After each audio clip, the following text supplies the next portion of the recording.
Hello, Dothackers. Welcome to episode 2 of the Dothack podcast, available on Apple and also on YouTube. However, the YouTube is just my VTuber talking to you. So, episode 2, Lost Media and Acquisitions, is going to be our subject today. As promised, I hope to do these podcasts at least once a month. But this month, we definitely had a lot of stirring going on the internet, revolving around something that had happened in France between July 12th to July 16th. So those of you who don't know, in France there was a anime expo called Japan Expo 2023, and CyberConnect2 had a booth at this event, and it was in attendance of the Vice President of CyberConnect2, Taichiro Miyazaki. He was caught in an article by NoisyPixel, written by Orpheus Joshua, and they wrote, "I know I asked you 3 years again, but I'm just going to ask again, when are we going to get a remaster of the original Dothack series or a reboot?" And Taichiro Miyazaki replied, "I hate this might sound repetitive. We're very passionate about the Dothack series, and bringing back the original quadrillion and even remaking those is something I like to do. However, although this is our original IP, its license is held by Bandai Namco Entertainment, and without their green light, we cannot really do anything. So at this time, we urge the readers to fire away all requests to them so that we can get the green light from them to work on those titles." So, that was the quote from NoisyPixel. And that received a lot of attention, and Dothack was trending for just about every day after that. And then it got picked up again on July 21st by Anime News Network, where they reiterated what NoisyPixel had already discussed. So, if you're unfamiliar with the subject about rebooting or remastering, remaking the original Dothack 4 games, Infection, Mutation, Outbreak, and Quarantine, a lot of us in the Dothack community, this is old news. We've heard this song and dance every single year, and especially after the Dothack GU Last Recode came out in 2017. We really saw a lot of it since 2017, but as of this month, it's picked up once again by newer fans or by fans who have barely heard this for the first time. But this to us is not new news. When the Vice President of CyberConnect2, Taichiro Miyazaki, is quoted saying this at a convention, then you may have missed the many times that the President of CyberConnect2, Hiroshi Matsuyama, has come out and said this publicly in articles, in videos, and tweets, on TikToks. He has gone around saying this many times before. And like I said, this is nothing new for us fans. But a couple things are different. Different news outlets are getting on the subject. Like I said before, NoisyPixel started the whole conversation. Anime News Network jumped in as well. But also, we've had help from an English speaker at CyberConnect2, and that is Till Steele. He is the localization director lead over at CyberConnect2. And some of the works they've done has started since 2013 as the localization specialist of February 2013, and then more notably working with Dothack GU Last Recode, got promoted to localization director in 2018 and localization lead in 2020. So let's go back. And this is topic is about lost media. Why is it important that they remaster or remake or port over the original 4 Dothack games? Well, going back in 2002 to 2004, between that time, Dothack was being released in Japan, South Korea, North America, Europe, Australia, and various other countries. This game was available on the Sony PlayStation 2. It was a 4-part series. It has never received a port to any other console, not Sony PSP, not the PS3, not the PS3 PlayStation Network Marketplace. It has never left the PlayStation 2. So the only way for you to legally play this game is to find a copy from a secondhand store, whether that be a used store, a thrift store, a pawn shop, or an online store such as eBay, Mercari, Yahoo Auctions, wherever have you. The only way to play the first 4 games is to find it used. So when you buy it, none of the money that you're paying into buying this game goes to any of the CC2 staff or Bandai Namco. It goes to whoever is selling it to you. So the developers and publishers are not making any money off the original Dothack games. You might be asking, well, that's dumb. Why don't they port it over? Well, we have been part of the community talking strong about this every single year. And then more particularly, we bring it up during Dothack Day, which is August 9th, for those of you who don't know. And August 9th, in Japanese, the number 8 and 9 is Ha-Ku Dothack. Dahaku, wherever you want to pronounce it. That's why it was designated as Dothack Day by the CyberConnect2 staff way back when. But anywho, so like I said, the president and now the vice president and even the localization director from CyberConnect2 are all reminding us, if you want Dothack, it is out of CyberConnect2's hands. It is all on Bandai Namco's hands because Bandai Namco owns this IP. Now, CyberConnect2 did present it to Bandai Namco and got a green light to make it back in 1999. Now, for those of you who don't know, CyberConnect2 had pitched 3 different iterations of what would become Dothack Infection. Dothack Infection would be the 4th iteration. The first one was Great Thief Photo Prose, the second one was Mooncrow, and the third one was Great Treasure Thief Hacker, I forget. But anywho, Dothack is the one we know, and some of the elements of those 3 prototypes made it into Dothack. And Dothack was CyberConnect2's 3rd game they ever developed. The first being Tail Concerto, their second game being Silent Bomber. Both of those were on the PlayStation 1. And Dothack was their first PlayStation 2 game. But Bandai Namco made the purchase of it. They gave CyberConnect2 the money to go ahead with their idea to make a video game. But in exchange for funding everything, obviously Bandai Namco retained all the rights. So anywho, and it hasn't ever changed hands since then. And many people have asked, well, why doesn't CyberConnect2 just buy it from Bandai Namco? And they probably could, but there could also be more money than they're willing to spend or can afford. But then you might also be thinking, well, Bandai Namco has a bunch of other titles that they make, such as the Dragon Ball games, the Naruto games, and even Sword Art Online. They publish these games, but Bandai Namco doesn't own the rights to those. They have exclusive rights to make games for those IPs that belong to the original companies that Dragon Ball, Naruto, and Sword Art Online belong to. And they even made a Demon Slayer game. But that's all what they've published and they have exclusive rights to, but they don't own it. They own Dothack. But CyberConnect2 does not own Dothack. They own Fuga, and they have 2 other games that they're trying to self-publish. So that's where we are on rights and ownership. So when I say lost media, I mean things you can't play today, things that are gone, and things that people have never got the chance to try out. So let's start from the beginning. The first 4 games were in Japan, South Korea, North America, parts of Europe, and Australia, and parts of the world. But Dothack GU never, ever got a PAL release.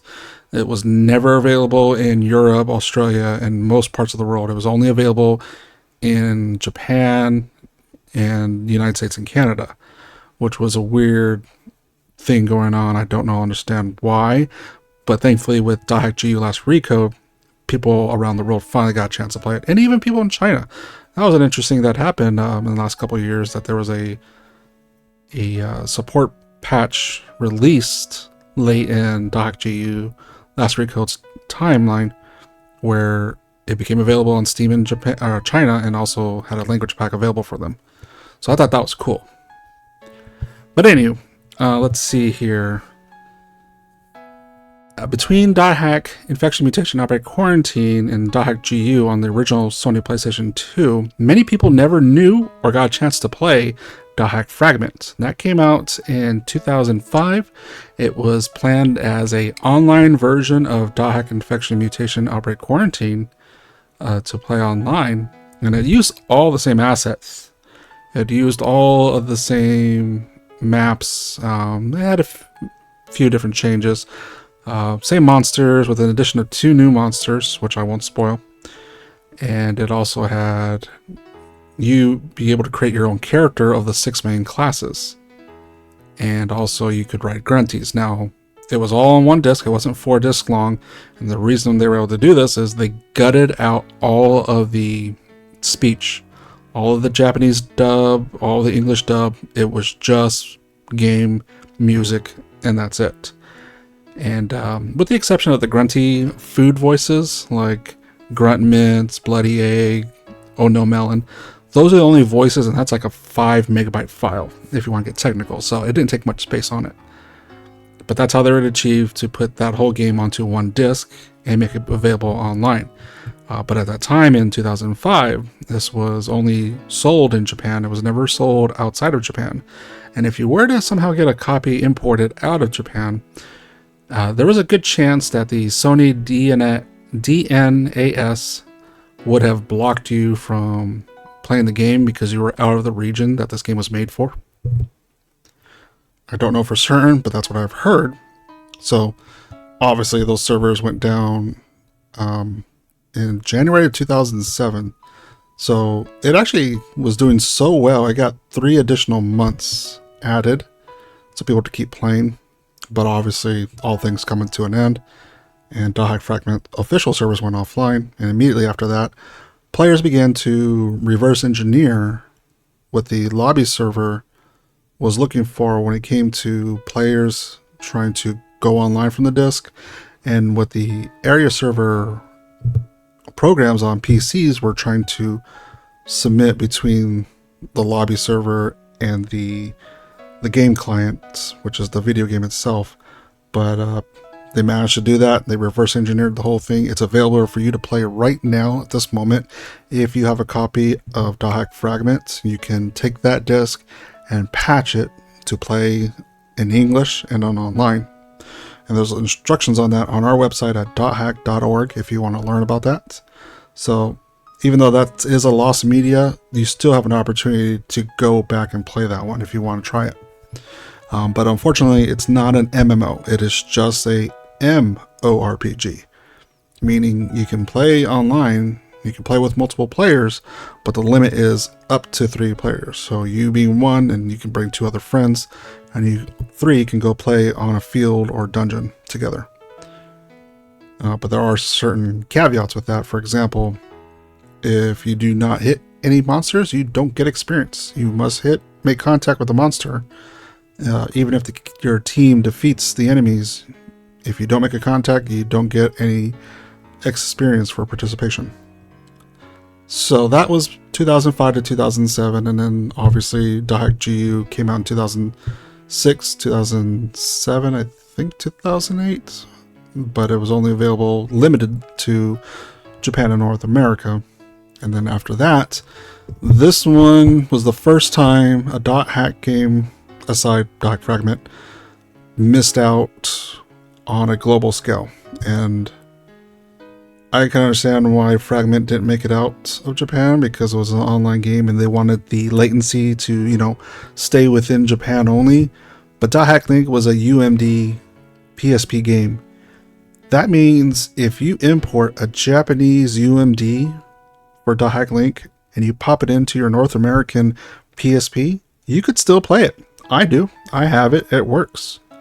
I have an American Sony PSP and I have a Japanese Dothack Link. The Sony PSP, unlike the PS2, is region free because it's a handheld. So you can play it with no problem. The only problem is it's in English. But there's some good news. There was a patch, it still is right now, over on Dothack Translate. This goes years back, where people on dothackers.net were working with people within the community. They were developing a patch, and it got moved over to Dothack Translate. But there's a patch you can do to your UMD, but I believe it does require custom firmware to set up to get the game off the UMD, patch it, and then put it back onto the PSP. But that is an option. However, the current one does tend to crash at certain points, where some people found out it's best to keep both copies, the original and the patch, and switching between the two to get past the game crashes. But as of this month, Dothack Translate has decided to start brand new and redo the patch in a different method, which should prevent the crashes from occurring and finding any additional translations that are needed throughout the game.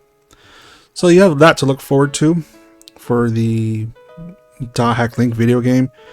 And if you have a custom firmware, you can obviously unload the game onto your PC, and you could use an emulator such as PPSSPP in order to play that game. And not to go back too far in our discussion, you can play Dothack Fragment on your PC as well with emulators, particularly PCSX2 version 1.6 or 1.7 to play online. So for those two lost medias, it's obviously not sold anymore. It never had a digital release, or at least not one anymore. But those two games you can purchase from Japan, patch them, and you can play them today. And then that concludes the PSP era, because it was very short-lived for Dothack. The only additions that was available for the PSP was Dothack Sign, was a UMD video. So if you don't remember, UMDs had a video component where they put DVD movies on the UMD disc, and you could watch, movies that were made in North America or movies that were made in Japan available on UMD. And Dothack Sign has 9 volumes of UMDs, but they're only in Japanese. There is no English subtitles, but you can watch them on your Sony PSP. So, moving on to the PS3. This was another game exclusive to Japan, and this was another online video game as well. Dothack Versus. This was only made part of the Dothack the Movie Beyond the World. It was called the Hybrid Disc. Now, what a hybrid disc is a Blu-ray disc where if it's detected, if you put the disc in a Blu-ray player, it will receive it as a Blu-ray movie. And if you put the disc in a Sony PS3, it will recognize it as a Sony PS3 game and a movie, because you have 2 different categories. One for movies, one for games on the XMB bar. And so you could play a video game using the hybrid disc. Now, they also made 2 more, a standalone Blu-ray for the movie and a standalone DVD for the movie. But those do not have the game. It must say Dothack versus Dothack Beyond the World Hybrid Disc. Key emphasis on the word hybrid. So if you were to purchase that from Japan, pop it in your American or European PS3, it is also region free. You can play Dothack Versus online right now, no patching required, on your Sony PS3 with other people online. It's a fighting game, so there's not much talking. It's more about the fighting, doing combos, doing skills, doing the story mode, quickly advancing to unlocking new things, and then, just 1v1 your friends all over the internet.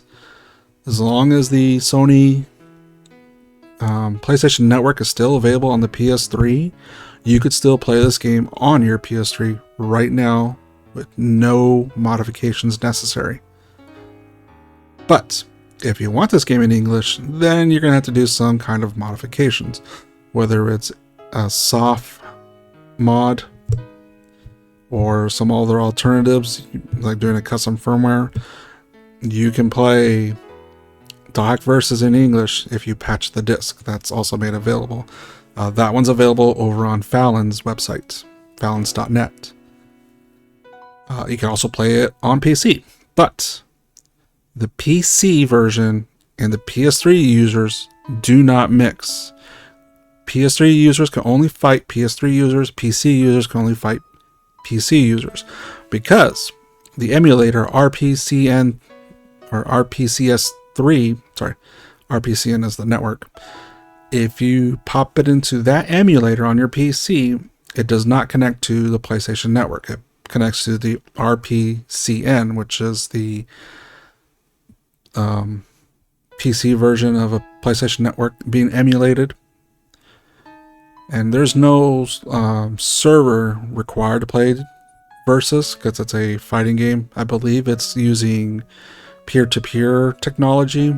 So whatever you're hosting from and playing against from will determine the latency of your game experience. So obviously if two people on opposite ends of the world are playing, you might have some lag going on. But the closer you are, it's more than likely you're not going to have as much lag. So that concludes the PS3 era. Now moving on to the PS4 era. Everyone obviously got Dothack GU Last Recode code worldwide this time. This was made available in November 2017, with Japan having theirs on the 1st and everyone else on the 3rd. And for the first time, a Dothack game was made for the PC, but also later on in 2022, it was announced that there was going to be a Nintendo Switch version, which came out early 2023, if I remember right. So now we have a game that's once again brought around the world worldwide, and this, brought a lot of joy to a lot of people. And that's a pretty big thing, because now we have a Dothack game recognized in recent times being made available on modern consoles worldwide, and not just physical but also digital. So now people have an opportunity to purchase the digital version officially from Bandai Namco, where the staff of CyberConnect2 can get paid for the game's achievements and purchases. And I think that's awesome. I mean, that's really what it should be. It's a game of numbers. If a game does really well, its sales should be really well. But not only that, the PlayStation Network version of Last Recode goes down as low as $4.99 when it goes on sale. The PC Steam version goes low as, I believe, $7.50 when it goes on sale. And as of this month, the lowest that GU Last Recode has been on the Nintendo Switch digitally was $16. That is the lowest so far. It's come down. So in the future, you might come to see that the Switch version, which obviously had a later start than the PC and PS4 version, might eventually come down to the same prices as the PC and PS4 versions have been. So we have that to look forward to for those who have not had the chance to play it. And at the moment, that pretty much concludes the console and handheld versions of Dothack. But there's a big gap between 2012 with Dothack Versus and 2017 with Dothack GU Last Recode. And there was two mobile games. The first one is Guilty Dragon, The Sin Dragon and 8 Curses. And then the other was Dothack New World Volume 1, Maiden of Silver Tears.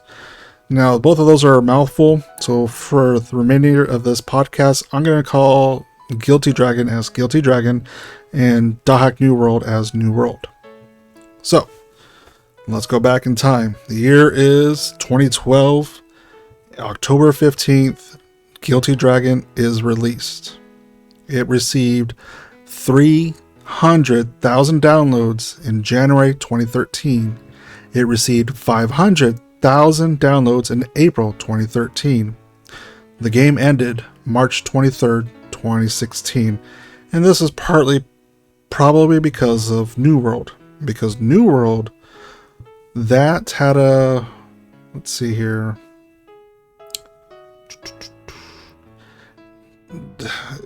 I don't remember exactly, because there was a lot of pre-registrations. There was a bunch of closed beta, open beta, closed beta again, open beta. But what you want to know is some of the numbers. So officially, they say the release was January 7th, 2016, but the betas began as early as October 19th, 2015, and they went theirs off of pre-registrations. So on November 20th, 2015, there was 100,000 pre-registrations. 7 days later, on November 27th, 2015, there was 150,000 pre-registrations.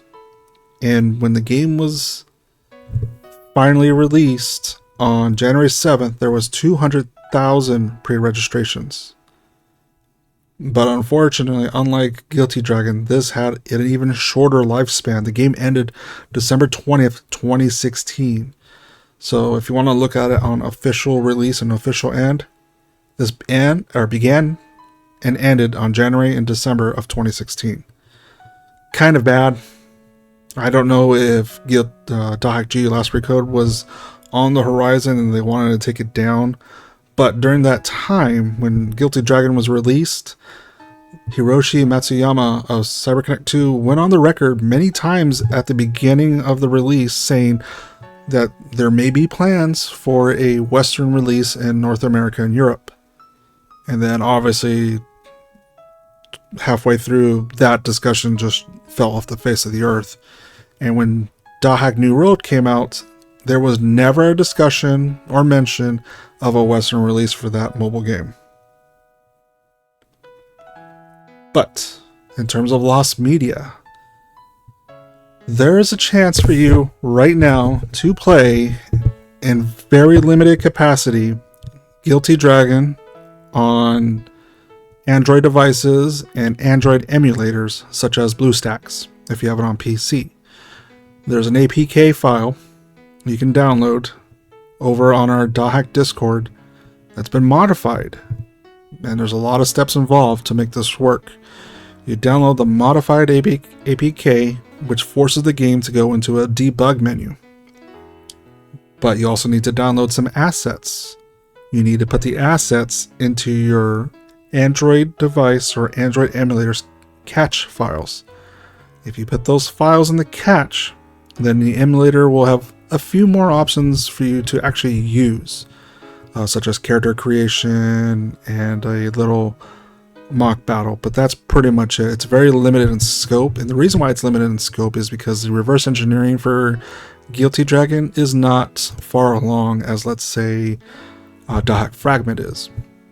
And the people involved in reverse engineering have gone on record many times asking fans, if you have a cache of Guilty Dragon without the last update added to your Android device, please come forward with that cache. The more information in your cache files that you have, the better for it is for them to do some reverse engineering.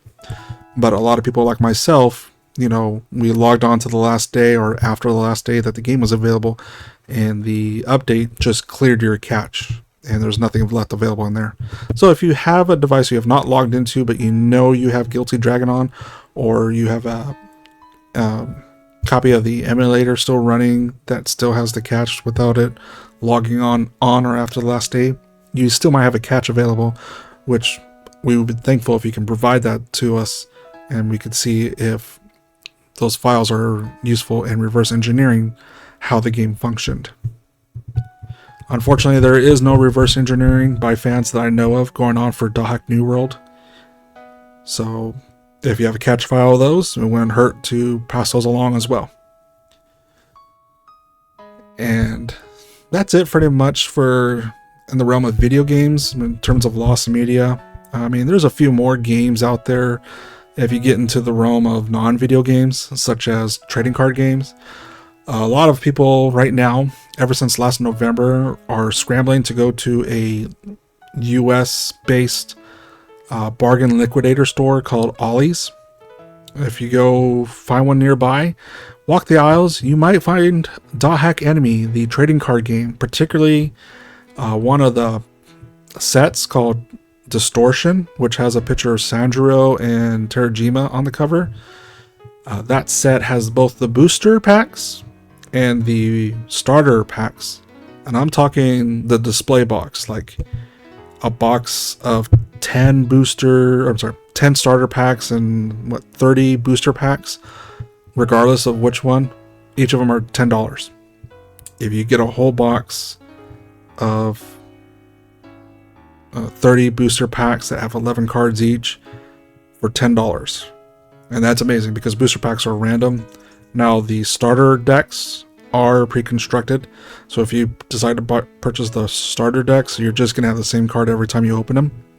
But the starter decks do have the playmats, the rules, which are going to be both essential to playing the game. But if you don't have the playmats and you don't have the rules, I have backed those up over on Dothack.org. However, just because it's easier to remember, look on the back of the pack. There's a website called DothackEnemy.com. If you go to that website, I put up a little placeholder that has some information for you to get those playmats and get those rules, so you can download them as a PDF onto your PC. And you can read them at your own leisure, or on to your mobile device, you can read them at your leisure. But that's made available for everyone who's watching. That was the only North American trading card game. Japan had 3 trading card games. The first one, which even predates Dothack Enemy, is Dothack Trading Card and Dothack Sign Trading Card Game. I'm sorry, Dothack Sign Trading Card and Dothack Trading Card Game. Sorry, got those two backwards. So there's a Dothack Sign Trading Cards, not a game, just trading cards of different characters. And then there's a Dothack trading card game, which is more around Dothack confection. And you'll have items and characters and stuff related from the games as trading cards. These are available mostly over in Japan. You can find them on secondhand market shops in person or online. But that's a fun one to collect. Unfortunately, it's all in Japanese. The second one, which some people may have mistaken for Crimson Versus, but is a GU card game called Dothack Card Battle. This one is only in Japanese, like I said, but we have the rules of those also backed up on Dothack.org. So if you want to look at the rules and get a playmat for that one, those are available on Dothack.org, not DothackEnemy.com. And the last one was a trading card game series, which brings a bunch of IPs together. It is called Victory Spark, and there is a Dothack Link set. There's a booster pack, and then there's a starter pack. The starter pack has the same pre-constructed cards, so no matter how many of those you buy, you're always going to get the same exact cards. That one has the rules, I believe. I did an unboxing video not too long ago, so if you were to watch our YouTube show, you'll see the unboxing video for that one. And then there's a booster pack, and that one does not have any rules or playmat. But you can download those from the Dothack Discord, and eventually I'll put those up onto Dothack.org as well, so you can download those PDFs and use them at your leisure if you decide to collect and play those games. But there's even one more game, not a trading card game, a tabletop official Dothack game. This is another lost media, because this was only available in Japan in the magazine Comtique. And there was a special edition called Dothack The World Volume 2 and Dothack The World Volume 3. Now, the base rules for this tabletop game was posted over to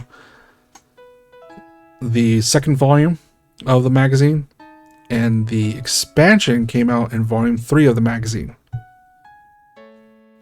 But this is all in Japanese.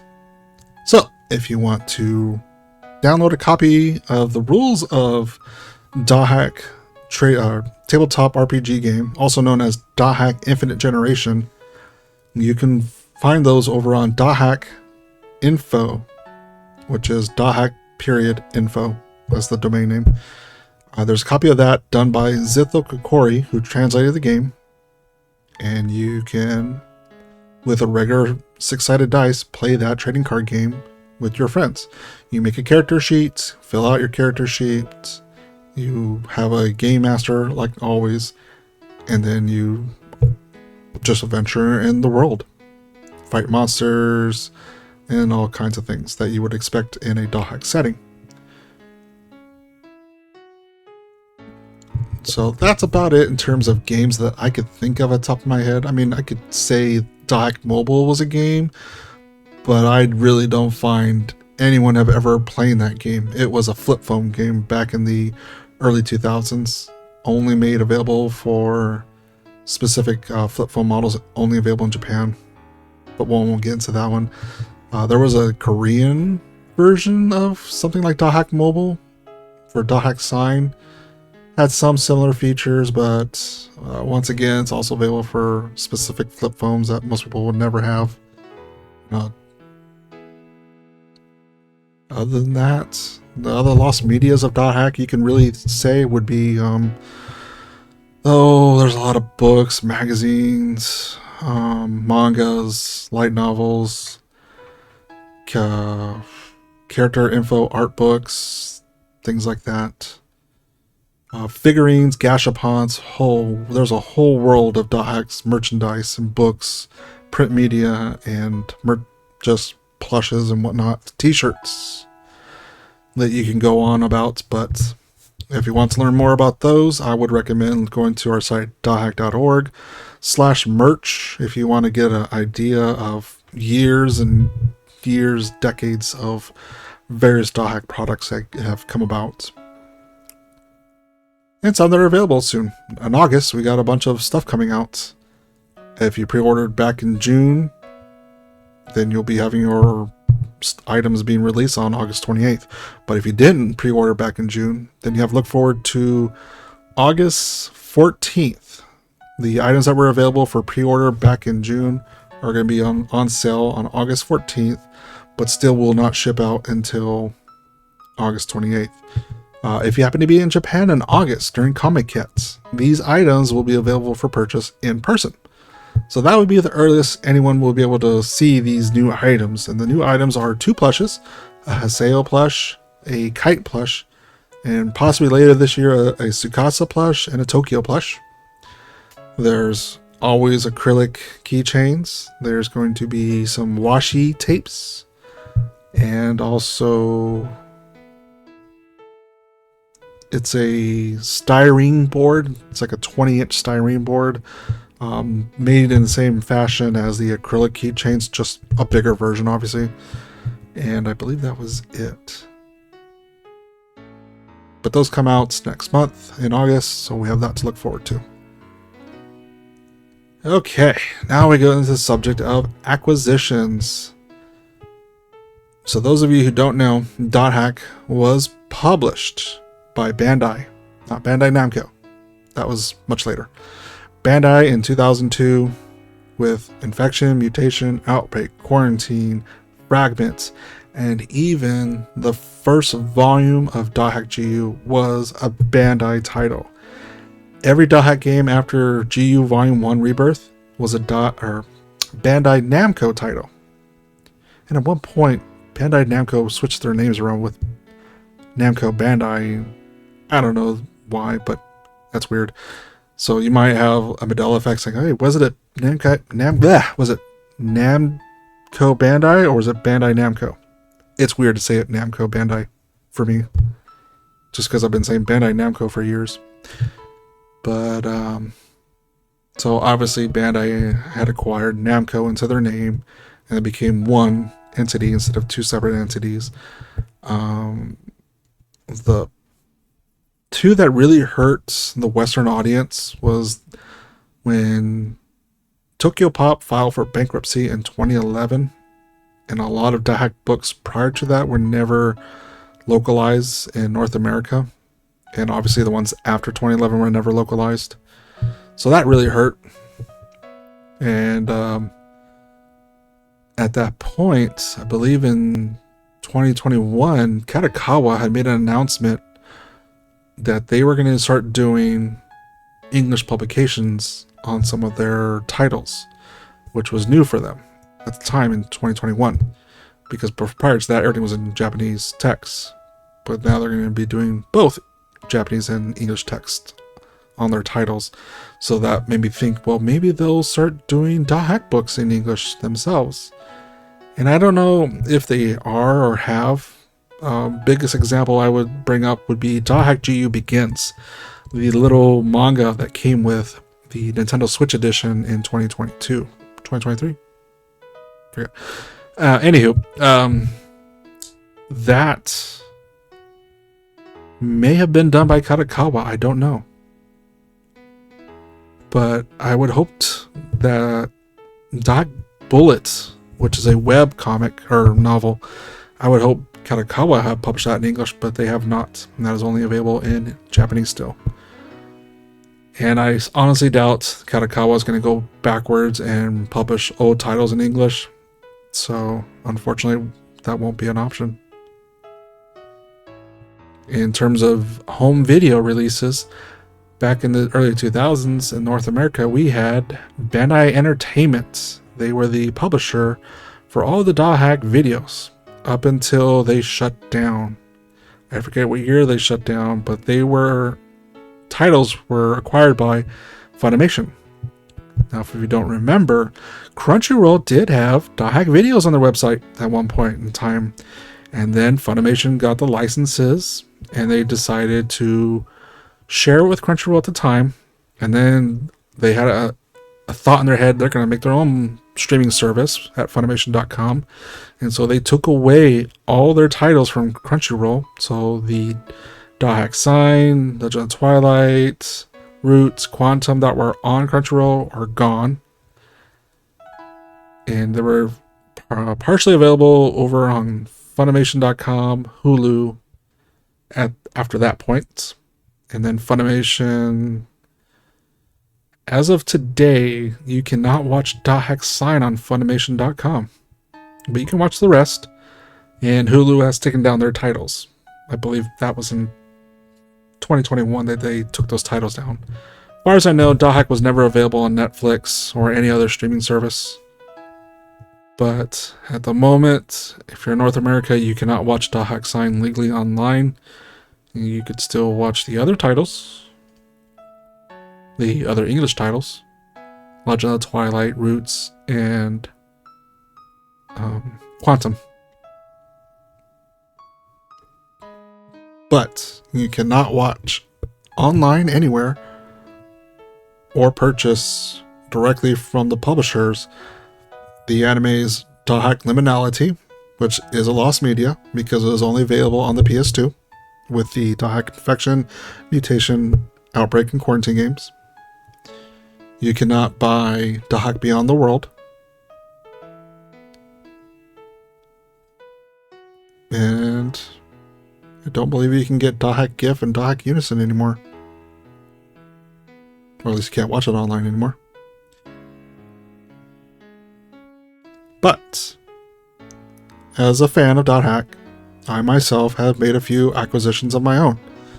For example, earlier in this video, you might have talked to me about DothackEnemy.com, which was the official Decipher website for Dothack Enemy, the trading card game. Their rights to the domain name was given up by Decipher because they've pretty much gone out of business. And so I picked that domain up and been holding onto it as a site for Dothack Enemy. A fan site that I grew up with, which was probably my first Dothack site, was Dothack.info. They were a message board community back in the early 2000s. And obviously, the hype for Dothack died out, and they didn't renew their domain, and they took down the site. So, the owner, Bear, came and contacted me with one point in time, and I had purchased, he noticed I purchased the domain name Dothack.info. And says, hey, I have the database. I will give you the database for Dothack Info's website without the passwords or emails. And I said, sure. And so I put that up and upgraded the site to the latest software version because of, compatibility with the internet of today compared to the early 2000s have changed considerably. So Dothack Network owns both the domain for dothackenemy.com and Dothack Info. And we've also made other acquisitions, not with domains, but also with Reddit communities. The owner of r/.hack, Tom Wheeler, which was the only admin mod for that community, for whatever reason has his account deleted. Whether he was banned by Reddit or deleted himself, I don't know the story behind that. But the r/.hack had gone without an admin or moderator. So, the community members noticed it, they made an announcement about it, but nobody did anything. So I decided to contact Reddit myself and asked them, hey, what is the process of replacing the head mod on the subreddit? And they said, oh, just post right here onto this Reddit community, which, is responsible for filling in the roles of inactive subreddits. So I put my name in there, and they gave it to me within the end of the week. So Dothack Network also has acquired r/.hack. Now we have a bunch of other properties that we have, such as anything with Dothack Network in the name, obviously, but we also have Twitter, or I should say X now, because it's no longer Twitter as of right at the moment. But we do have the account @Dothack when it comes to Twitter or X's website.